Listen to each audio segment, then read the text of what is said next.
మామిడి రైతులను అన్ని విధాలు ఆదుకుంటామని ఎవరు ఆందోళన చెందవలసిన అవసరం లేదని పుంగనూరు నియోజకవర్గ టీడీపీ ఇన్ఛార్జ్ చల్ల రామచంద్రారెడ్డి అన్నారు.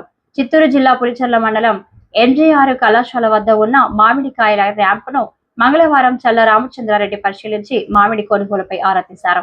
ఈ సందర్భంగా చల్ల రామచంద్రారెడ్డి మాట్లాడుతూ ప్రభుత్వం నిర్దేశించిన ధరకే రైతుల వద్ద నుంచి తోతాపురి కొనుగోలు చేయాలని, తక్కువ ధరకు కొనుగోలు చేసే చర్యలు ఉంటాయని అన్నారు.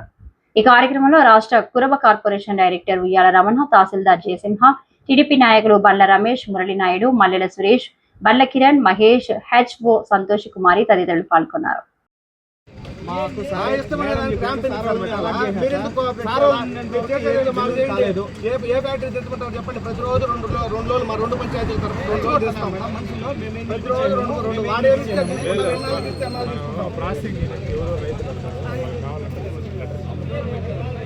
ఒక పంచాయతీకి 2 ఇచ్చేయండి, 2-3 రోజులు మాకు 2 రోజులకి ఇచ్చేయండి సార్. 2 లారీలు ప్రతిరోజు 2 లారీలు మా 2 పంచాయతీలకు 2 రోజులు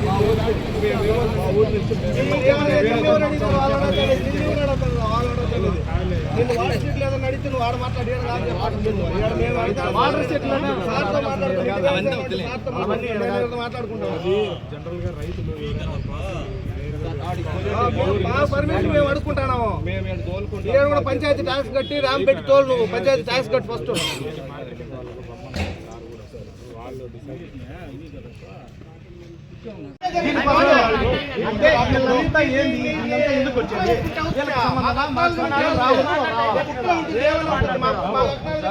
జరిగింది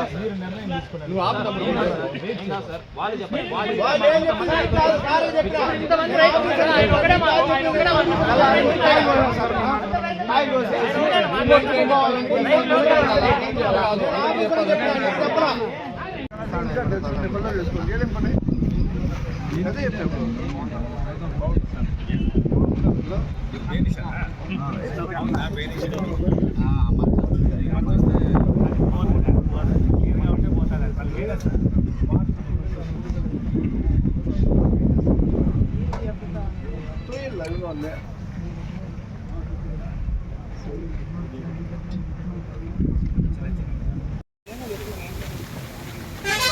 ఒకే విన్నపము.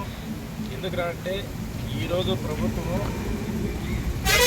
కిలో మీద 4 రూపాయలు ఏదైతే ప్రభుత్వము రైతులకు నష్టం కాటిల్లకుండా ప్రతి కిలోకి 4 రూపాయలు ప్రభుత్వం చెల్లించే ధోరణిలో ఈరోజు ముఖ్యమంత్రి గారు రైతులకు ఇవ్వడం జరుగుతూ ఉంది. అదేవిధంగా కూడా ట్రేడర్స్ ఇక్కడ ఎవరైతే ఉన్నారో వాళ్ళందరూ కూడా రైతులు చాలా ఇబ్బందుల్లో ఉన్నారు. చాలా నష్టపరిహారం, చాలా ఇబ్బందులకు సీజన్లో కోల్పోతున్నారు. కాబట్టి ప్రతి రైతు కూడా మీరు ట్రేడర్స్ తోలుతారు. ఇక్కడ ర్యాంపులు తోలినప్పుడు వాళ్ళకు కూడా మీరందరూ కూడా ఒక రెసిప్ట్ ద్వారా పూర్తిగా ఈరోజు ఎన్ని టన్నులు తోలినారో ప్రతి రైతు కూడా అతనికి ఎంత పేమెంట్ చేసినామో బ్యాలెన్స్ ఏముంది ఒక స్టేట్మెంట్ వాళ్ళకు వాళ్ళ ట్రేడర్స్ దగ్గర నుంచి వాళ్ళ దగ్గర నుంచి రైతులు కూడా ఒక రెసిప్ట్ ఇచ్చే దానికి ఇవ్వాలని చెప్పి ఈరోజు మేమందరం కూడా ఎంఆర్ఓ గారు అవుతారేమి, ఇప్పుడున్న ఆఫీసర్ అగ్రికల్చర్ ఆఫీసర్ అవుతారు, మేమందరం కూడా తెలియజేస్తున్నాము. ప్రతి ఒక్కరికి కూడా ఒక భరోసా. ఒక రైతు ఈరోజు ఎంతో ఆందోళనకరంలో ఉన్నారు. రేట్లు లేక చాలా ఇబ్బందులుగా ఉన్నారు. ఎక్కడ ఎవరన్నా ర్యాంప్ కనపడితే అక్కడ తోలేద్దాము, డబ్బు వస్తుందో రాదో అనే ఒక ఆందోళనకరంలో ఉన్నారు. వాళ్ళు ఎవరు ఆందోళనకరం చెందాల్సిన పని లేదు. ప్రతి రైతుకు కూడా డబ్బు గవర్నమెంట్ దగ్గర వచ్చే సబ్సిడీ డబ్బు కూడా తప్పకుండా వస్తుంది. మీరు తోలే ధరకి ఏ ర్యాంపుకు తోలినా అక్కడ వాళ్ళు ఎవరైతే మీకు ఉన్నారో వాళ్ళు అక్కడి నుంచి ఒక రెసిప్ట్ ద్వారా తీసుకొని మీకు ఎంత బ్యాలెన్స్ రావాలా, ఎంత డబ్బు చెల్లిందని కూడా వాళ్ళ దగ్గర నుంచి కూడా ఒక రెసిప్ట్ కూడా ఇప్పించడం జరుగుతుంది. ఎవరు ఆందోళన చెందాల్సిన పని లేదు. ప్రతి తావున కూడా సిస్టమేటిక్గా ఈ కార్యక్రమం చేపడితే అందరూ కంపెనీలు తోలాలంటే కూడా దాదాపు అక్కడ గల్లా ఫ్రూట్స్లో కానీ గ్లోబల్ దీంట్లో కానీ దాదాపు 2-3 రోజులు కూడా ట్రాక్టర్లు వెయిట్ చేసే పరిస్థితి ఉన్నది. కాబట్టి ఇక్కడ ఏదైనా అవకతవకలు ఎప్పటికప్పుడు మీరు అధికారుల దృష్టికి తీసుకురండి, మా దృష్టికి తీసుకురండి. దాన్ని వచ్చి మేము ఎప్పటికప్పుడు క్షుణ్ణంగా పరీక్షించి రైతులకు న్యాయం చేస్తామని చెప్పి తెలియజేస్తాను.